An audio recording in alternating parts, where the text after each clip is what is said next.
குடியரசுத் தலைவர் திரௌபதி முர்மு வேலூர் வருவதை முன்னிட்டு பலத்த போலீஸ் பாதுகாப்பு ஏற்பாடு செய்யப்பட்டுள்ளது.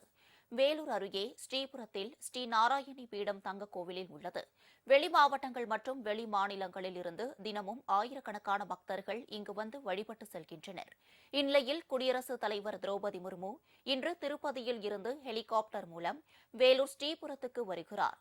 தங்க கோவிலில் உள்ள ஸ்ரீ நாராயணி அம்மன், விநாயகர், சொர்ணலட்சுமி பெருமாளை தரிசனம் செய்வதுடன் ஸ்ரீசக்தி அம்மாவிடம் ஆசி பெறுகிறார்.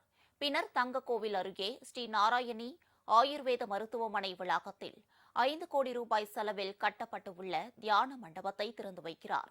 பின்னர் ஹெலிகாப்டர் மூலம் திருப்பதிக்கு புறப்பட்டுச் செல்கிறார். குடியரசுத் தலைவருடன் ஆளுநர் ஆர்.என். ரவி, மத்திய இணையமைச்சர் எல். முருகன் ஆகியோர் வேலூர் வருகின்றனர். இதையொட்டி அங்கு பாதுகாப்பு ஏற்பாடுகள் அதிகரிக்கப்பட்டுள்ளது. மொத்தம் 1700 போலீசார் பாதுகாப்பு பணியில் ஈடுபட்டுள்ளனர்.